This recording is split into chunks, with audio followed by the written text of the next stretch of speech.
নৱেম্বৰ মাহত আমি নিযুক্তিবিলাক দিব পাৰিম গতিকে ইয়াত নিযুক্তি দুই তিনিটা প্ৰক্ৰিয়া আছে প্ৰথম এডিআৰই ৰিজাল্টটোক আমি ডিপাৰ্টমেণ্টত দিব লাগিব ডিপাৰ্টমেণ্টে আকৌ পোষ্ট চাই পোষ্টিং অৰ্ডাৰ বনাব লাগিব গতিকে প্ৰায় 15 দিন আমাক সময় লাগে এইকেইটা দিন অসমৰ পৰিৱেশৰ কাৰণে কোনো অফিচত কাম কৰিব পৰা নাছিল সবৰে এটাই টপিক চলি আছিল হেতু কাৰণে আজি কালিৰ পৰা আমি কামত হাত দিম 1 তাৰিখৰ পৰা ডিপাৰ্টমেণ্ট বিলাকৰ লটাৰী আৰম্ভ হ'ব কোন ডিপাৰ্টমেণ্টত যাব ইন দি মিন টাইম প্ৰাথমিক শিক্ষকৰ ৰিজাল্ট এটা দিব বাকি আছে গতিকে অক্টোবৰৰ ভিতৰত প্ৰাথমিক শিক্ষকৰ 5000 পোষ্টৰ ৰিজাল্টটো হ'ব জাতিৰ লোকসকল আৰু মৰাণ মটক সম্প্ৰদায়ক আমি জনজাতি নীতিৰ আউটাৰ আমি বাহিৰত ৰাখিম চাহ জনগোষ্ঠীৰ লোকসকলক মাটিৰ পট্টা দিয়াৰ বাবে মই মৰিয়নিত যি ঘোষণা কৰিছিলো তাৰ সম্পৰ্কত আজি কেবিনেটত ডিটেইলছ আলোচনা হয় আমি দেখা পাওঁ যে যদি অসমৰ ল্যান্ড সিলিং একখন আমি এমেন্ড কৰো তেতিয়াহ'লে আমি 2,90,000 বিঘা মাটি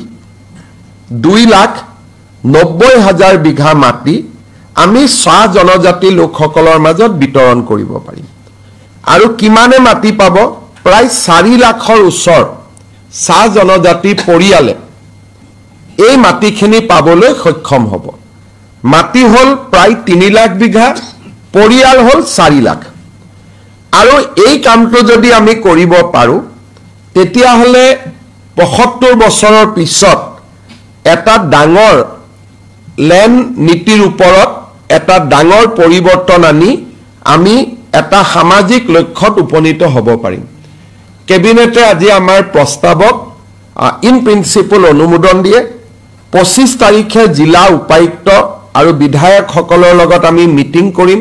যে এটা পৰিয়ালক আমি কিমানলৈকে মাটি দিম তাৰ সীমাবদ্ধতা কি থাকিব আৰু সমান্তৰালভাৱে অহা 2-3 তাৰিখে আমি চাহ জনগোষ্ঠীৰ সংগঠনসমূহক নিমন্ত্ৰণ কৰিম যাতে তেওঁলোকৰ লগত আলাপ আলোচনা কৰি আমি এই আইনখন 25 নৱেম্বৰত বিধানসভালৈ লৈ যাব পাৰো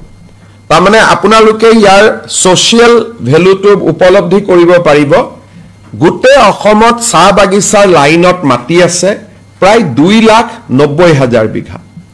পৰিয়াল আছে প্ৰায় 4 লাখ যদি এই কামটো কৰিব পৰা যায় যত নেকি আজি কেবিনেটে অনুমোদন দিছে যদি আমি কৰিব পাৰো এটা ডাঙৰ সামাজিক লক্ষ্যত আমি উপনীত হ'ব পাৰিম আজি আমাৰ কেবিনেটত আৰু এটা গুৰুত্বপূৰ্ণ সিদ্ধান্ত গ্ৰহণ কৰা হয় 1983 চনত নেলিত এটা নৰসংহাৰ এটা সংগঠিত হৈছিল আৰু তেতিয়া তিৱাৰী কমিশন বুলি ৰাজ্য চৰকাৰে এটা কমিশন গঠন কৰি দিছিল কিন্তু আজিলৈকে কমিশনৰ ৰিপৰ্ট বিধানসভাত দিয়া হোৱা নাছিল অহা 25 নৱেম্বৰৰ বিধানসভাত তিৱাৰী কমিশনৰ ৰিপৰ্ট 1983 চনৰ নেলি নৰসংহাৰৰ প্ৰেক্ষাপটত গঠন কৰা তিৱাৰী কমিশনৰ ৰিপৰ্ট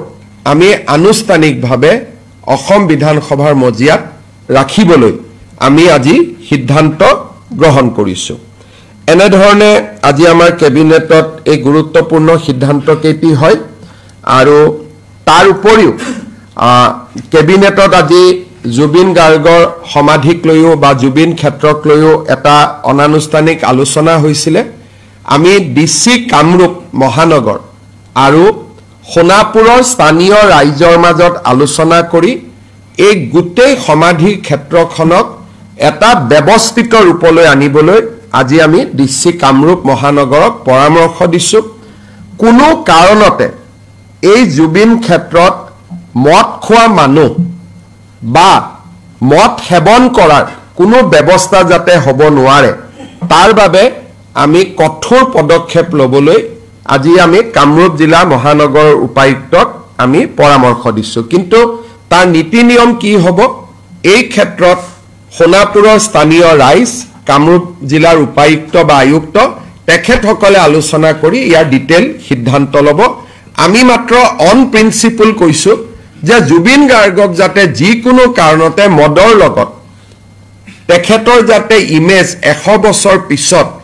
নতুন প্ৰজন্মৰ মাজত এজন গায়ক হিচাপে আমি ৰাখিব পাৰো সংগীতজ্ঞ হিচাপে ৰাখিব পাৰো সাংস্কৃতিক সম্পদ হিচাপে ৰাখিব পাৰো জাতিৰ সম্পদ হিচাপে ৰাখিব পাৰো 100 বছৰ পিছত যাতে কোনো এজন ডেকা লৰাই নতুন প্ৰজন্মই ক'ব নোৱাৰে যে মদৰ লগত জুবিন গাৰ্গৰ সম্পৰ্ক কি আছিল কাৰণ ই খসাও নহয় তেওঁ 24 ঘণ্টা মদ খাই কেতিয়াও থকা নাছিল এইটো এটা ভুল ধাৰণা এটা এছাম লোকে গৈ সোণাপুৰত সৃষ্টি কৰিব খুজিছে তাৰ বিৰুদ্ধে চৰকাৰে কঠোৰ পদক্ষেপ ল'বলৈ সিদ্ধান্ত গ্ৰহণ কৰিছে কাৰণ আমি জুবিনক শিল্পী হিচাপে জীয়াই ৰাখিব খোজো সাংস্কৃতিক সম্পদ হিচাপে জীয়াই ৰাখিব খোজো জ্যোতি বিষ্ণু ভূপেন হাজৰিকাক অসমৰ ৰাইজে যেনেকে জীয়াই ৰাখিছে তেনেকে আমি জুবিন গাৰ্গক জীয়াই ৰাখিব খোজো যাতে জ্যোতি প্ৰসাদক যেনেকে আজিও মানুহে মনত ৰাখে বিষ্ণু প্ৰসাদ ৰাভাক যেনেকৈ মনত ৰাখে বিষ্ণু প্ৰসাদ ৰাভাই কেতিয়াবা মদ খাইছিল নাই খোৱা তাক মানুহে আলোচনা নকৰে ভূপেন হাজৰিকাই মদ খাইছিল নাই খোৱা তাক কেতিয়াও মানুহে আলোচনা নকৰে তেওঁলোকৰ পৰিচয় হৈছে অসমৰ সাংস্কৃতিক জীৱনলৈ দি যোৱা বিশাল অৱদান আমি জুবিন গাৰ্গকো তেনেকুৱা এজন নমস্য ব্যক্তিৰ শাৰীলৈ লৈ যোৱাটো প্ৰতিজন অসমীয়াৰ দায়িত্ব এছাম লোকে যি এক উদ্ভণ্ডালী পৰিৱেশ সৃষ্টি কৰিছে তাৰ বিৰুদ্ধে চৰকাৰে ডিসি কামৰূপ আৰু গুৱাহাটীৰ পুলিচ আয়ুক্তক কঠোৰ হ'বলৈ নিৰ্দেশ দিছে কেবিনেটত মোটামুটি আজি লোৱা সিদ্ধান্ত এইকেইটা Sir, can you please repeat the cabinet meeting in English? It will be difficult. You have to translate yourself because it will be. Very important. So we are relaxing two child norms. So far as tribal people are concerned, tea garden people are concerned, Moran and Motok community are concerned because they are micro community. If we restrict on their population, so they may cease to exist after 50 years. So we have taken opinion from various social scientists and we have come to the conclusion that our strict population control policy need to be relaxed so far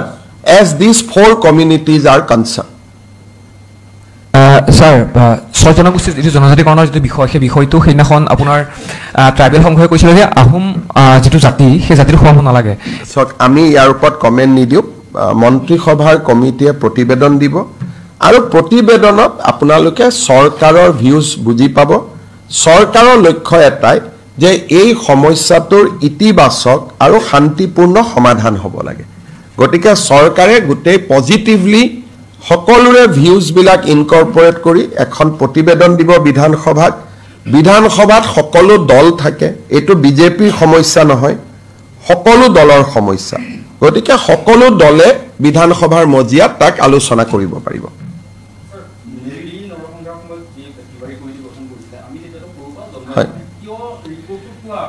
তাত দুটা কথা আছে এই ৰিপৰ্টটোৰ যিকেইটা copy Assam চৰকাৰৰ লগত উপলব্ধ আছিলে তাত তিৱাৰী সহিটো নাছিলে সেই